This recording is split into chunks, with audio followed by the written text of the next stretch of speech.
Il Cantiere Friuli è un'iniziativa che abbiamo lanciato praticamente l'anno scorso, è l'impegno dell'Ateneo diciamo, nella ricostruzione della nostra regione dopo un periodo che nasce dal 2008 fino a poco tempo fa, dove come tutta Italia abbiamo perso un 10% del PIL, abbiamo perso posti di lavoro, abbiamo perso attrattività, e quindi stiamo cercando con Cantiere Friuli di creare delle occasioni di riflessione, di incontro, di sperimentazione, di accompagnamento su tematiche interessanti per la nostra regione. Abbiamo 7 officine su temi importanti, dal welfare all'autonomia istituzionale ai temi economici come questi, eccetera. Adesso non ve li cito tutti perché vi annoierei. Una delle officine su cui ci sono molte attese, lo dico per i miei diciamo, delegati, che sono la professoressa che ho qui in fianco a me, che è anche mia delegata al placement, e anche all'ex direttore Andrea Moretti del Dipartimento di Economia, e ringrazio anche il professor Pascolini che è invece il coordinatore dell'intero progetto. Vi stavo dicendo appunto che questa è una delle officine su cui c'è più attesa, e quindi non a caso ho chiesto appunto a Marina Carvesio e Andrea Moretti di coordinare questa officina. Sappiamo che il tema del lavoro, della ripresa economica è uno dei temi più importanti, è stato anche uno dei temi molto discusso durante la recente campagna elettorale, eccetera. E abbiamo voluto diciamo, in questa occasione declinare il tema dello sviluppo economico insieme a temi che in genere vanno disgiunti, cioè ad esempio il turismo, ma anche la cultura, la manifattura, l'ambiente, eccetera. Ecco, l'Ateneo ha deciso recentemente di attivare delle nuove iniziative didattiche proprio che cerchino di mettere insieme la cultura di cui il nostro paese è immensamente ricco, intendo beni culturali, archeologici, eccetera, il turismo e lo sviluppo economico. Ecco, mettere insieme queste cose non è facile. Abbiamo creato una laurea diciamo, triennale, una laurea magistrale che sono in filiera verticale, e oggi abbiamo voluto invitare qui per discutere appunto di esperienze. Abbiamo deciso di invitare Don Alessio Geretti che come probabilmente tutti sanno ha fatto un'operazione che ha un po' del miracoloso, d'altronde essendo un prete secondo me anche ci sta, e l'ha fatta diciamo, in montagna, ed è un'iniziativa su cui tra l'altro come università ci siamo impegnati, perché addirittura adesso abbiamo aperto una summer school appunto che mette insieme cultura, arte, qualificazione, turismo, eccetera. E poi abbiamo chiamato anche Raffaele Caltabiano, l'ingegnere Raffaele Caltabiano, perché lui diciamo, è un uomo coraggioso che ha deciso di investire la sua intelligenza, la sua passione e il suo entusiasmo sulla diciamo, rilancio della Medieria Chiozza, che è una struttura, io non l'avevo mai vista ma grazie a lui l'ho conosciuta, è una struttura meravigliosa su cui tra l'altro grazie al suo impegno, non solo suo ma di tutta l'associazione, ha ricevuto dei finanziamenti importanti dal Ministero della Cultura, e adesso stiamo valutando insieme all'Ateneo e insieme ai nostri colleghi diciamo, per farsi parte attiva e fare una partnership per rilanciare diciamo, questa grande struttura industriale, e noi speriamo di fare una cosa importante nello sviluppo economico. Poi abbiamo la terza esperienza, quella di Rocco Luggieri, lo ringrazio di essere qua, perché anche lui diciamo, è portatore di un'esperienza interessante, questo Borgo EIBM, ecco. E quindi li ringrazio di essere presenti. La giornata di oggi è dedicata appunto ad un racconto di esperienze che fa vedere come ci sono delle potenzialità, è luogo anche per capire se ci sono idee, ma non solo, e quindi io non posso che essere molto contento e ringrazio tutti i colleghi di questa iniziativa. Le nostre officine vogliono essere un'occasione anche di impegno civico, perché alla fine niente viene da niente e le azioni hanno prima le parole, e prima delle parole ci sono le idee, e le idee nascono dal confronto e noi siamo qui oggi per farlo. Quindi grazie a tutti e buon lavoro, e grazie a tutti i colleghi.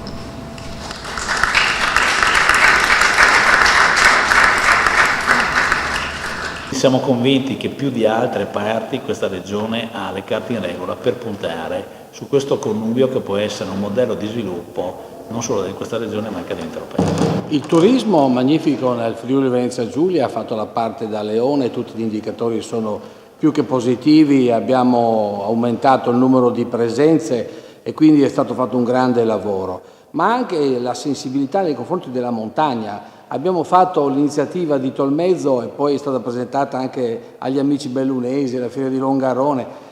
La montagna attira moltissimo, anche l'ultimo dibattito del 23 febbraio alla Fondazione Friuli, anche sull'identità, la Carnia, la montagna, con una riflessione, perché sta continuando la montagna. Sì, allora, quello che il tema della montagna è uno dei temi più difficili da affrontare, però non possiamo non farlo, anche se è difficile, anche se in salita.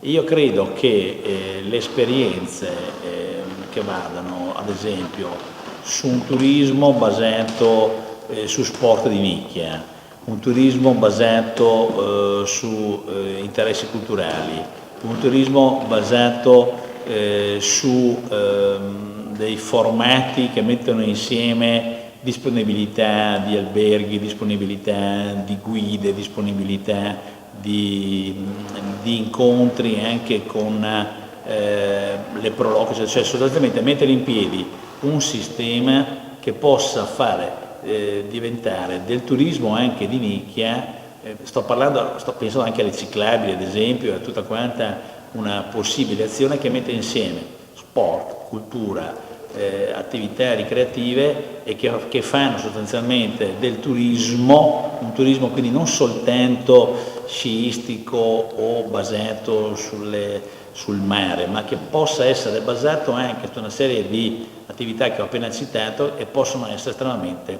importanti. Non ultima anche il turismo enogastronomico. E quindi ecco che dobbiamo declinare il turismo, che rimane un asset fondamentale, che vede il mare e la montagna come primi attori, ma anche altri driver, e possono essere importanti e noi dobbiamo percorrerli. Lei sa che abbiniamo Cantiere Friuli anche alle varie uscite che facciamo sul territorio. Faremo un dibattito molto importante sull'enogastronomia ad Agrimont, a Longarone Fiere, proprio il 18, e la manderemo in onda perché l'abbinamento montagna, enogastronomia e turismo, io penso che noi non dobbiamo imparare nulla da nessuno, magnifico rettore. Io credo anzi che come Paese siamo sicuramente una potenza non solo culturale ma anche enogastronomica. Vi posso assicurare che avendo a noi il corso di enologia e viticoltura, dovunque andiamo,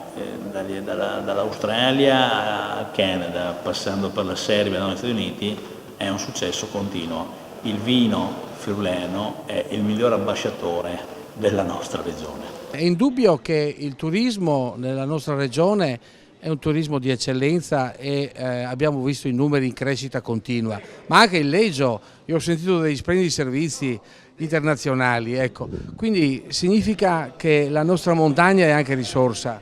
Assolutamente sì, naturalmente deve ripensarsi e mettersi in movimento. Il Leggio è un piccolo segnale di speranza che questo è possibile, valorizzando le risorse che abbiamo, naturali, culturali e anche umane, e proponendo qualche cosa di innovativo che vada incontro soprattutto alle domande spirituali e profonde della gente. Si può ottenere dei risultati sorprendenti. Un tema mi interessava approfondire. Ho notato che serve positività, spiritualità, serve gioia di vivere, serve profondità, più che soldi e contributi a pioggia. se non abbiamo delle motivazioni forti e entusiasmanti, anche avere abbondanti risorse non ottiene grandi frutti.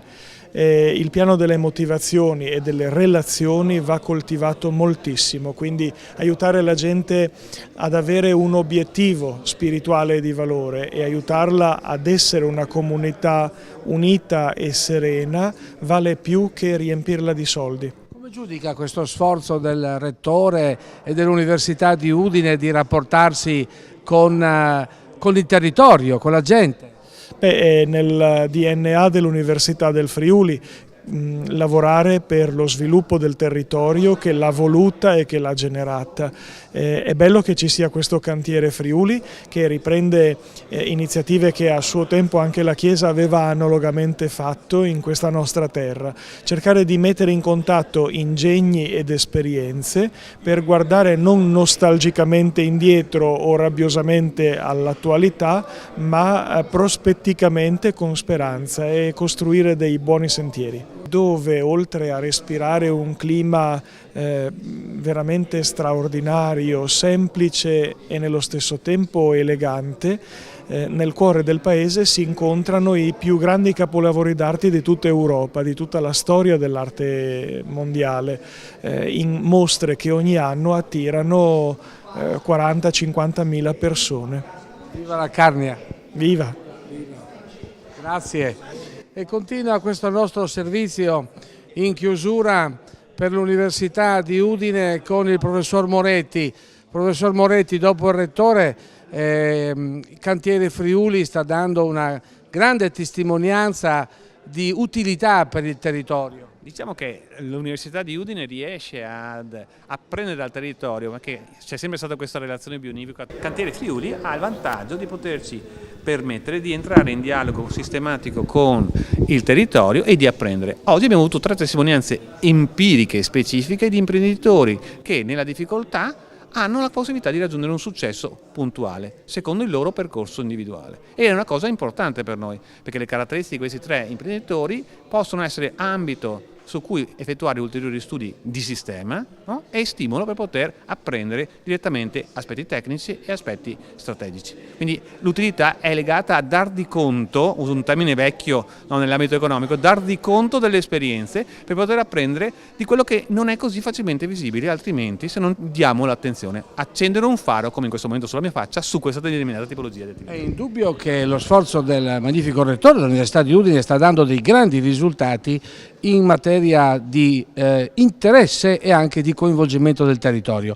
Anche il turismo regionale del Friuli Venezia Giulia però ha raggiunto grandi mete e grandi risultati con una saggia politica e anche una saggia, diciamo, amministrazione. Come possiamo ulteriormente migliorarlo? Da questo punto di vista i dati, lei cita i dati attualmente presentati nella giornata di oggi, di cui le attuali 3 imprese sono una micro esperienza. Possiamo migliorare andando a soddisfare quelle che sono state anche le richieste dei territori con il forum del turismo a settembre, che ha evidenziato come 250 imprenditori lì, più altri 700 attivati successivamente, hanno richiesto qualcosa al regista regione per poter supportare quelle che sono le esigenze. Quindi qualsiasi sia la soluzione che si viene a venire a presentare dal punto di vista istituzionale è parlare con il territorio, con gli imprenditori turistici che hanno già evidenziato con una voce i risultati del forum, le loro richieste. Quindi eravamo lì anche noi, quindi lo sappiamo bene. L'elemento particolare è i numeri di oggi sono frutto delle azioni di ieri, i risultati di dopodomani saranno frutto della capacità dell'attore regione di interagire con gli imprenditori che hanno parlato all'interno di una piattaforma organizzativa di cui l'università ha avuto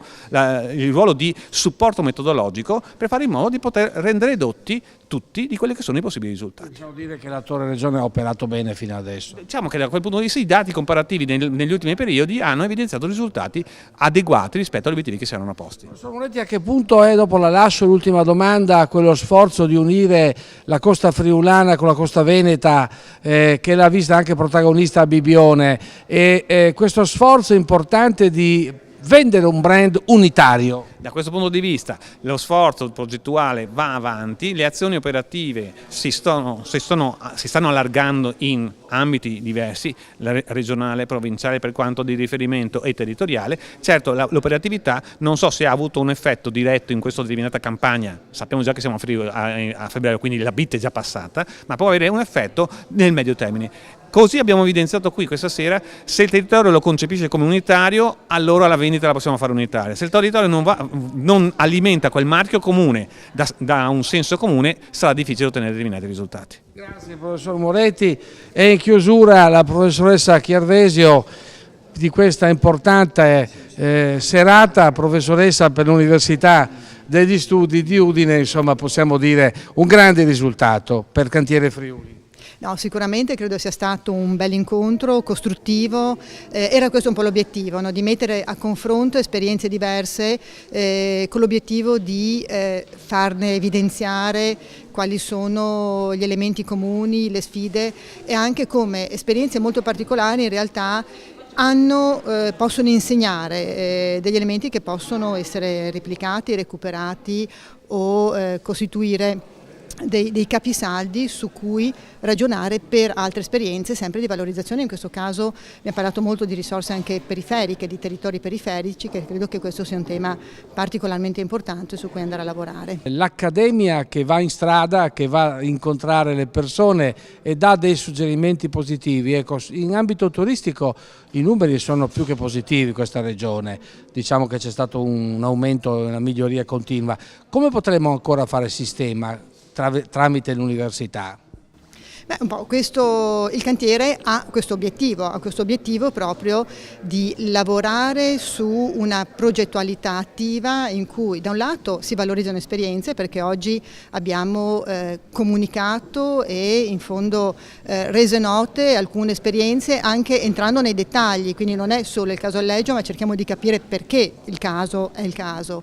Quindi da un lato comunichiamo e raccontiamo esperienze, dall'altro però cerchiamo di discuterle e di ricavarne degli elementi proprio che siano utili per uno sviluppo del territorio, in questo caso attraverso la comprensione di quelli che possono essere nuove forme di imprenditorialità o nuovi elementi che generano imprenditorialità sui territori. Quindi questo credo che sia proprio uno degli strumenti che noi possiamo mettere in campo per lavorare